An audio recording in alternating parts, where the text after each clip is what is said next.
All this rain is saturating already soaked soil around the region and causing even more landslides. Crews were out today closing roads and using heavy machinery to move rocks and mud. John Shumway is live with more on all of this. And John, what a mess this is.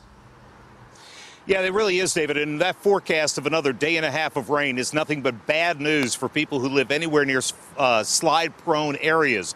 We're at the Greenleaf slide that happened just over a month ago, and this is kind of a good example of what exactly we face in western Pennsylvania. This area that looks very slick is exactly what it is, very slick. It's red clay, and when the water gets down to this level, it acts as a slip and slide, if you will, for all the topsoil and the trees and everything above to just slide right down the hill. When Saxonburg Road in Harrison Township started washing away down into Little Bull Creek, PennDOT was left with no choice but to close the road. A lot of our roadways are built on steep slopes and steep hillsides, so they can really occur in a lot of different areas. And they do. The railroad tracks behind Station Square got hit again today, but by far, the Greenleaf slide is the most dramatic this winter. And it came in an area known for its loose hillside. We can't stop them.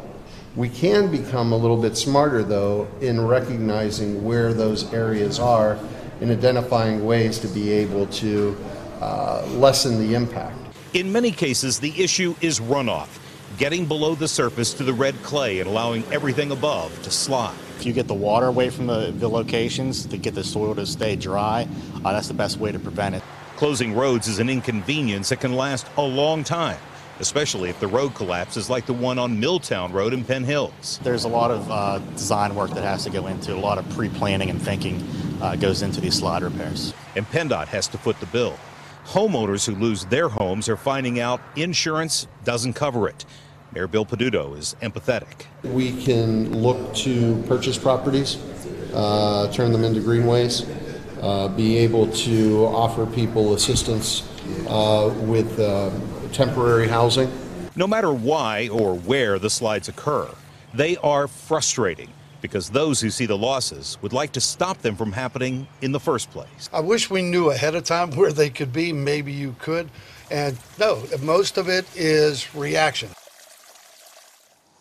Yeah, and it's heartbreaking to see the families who lose literally everything. This deck is about the only evidence that the Butler family even had a home here. It used to be right here in front of me. Their driveway's just down here to my right.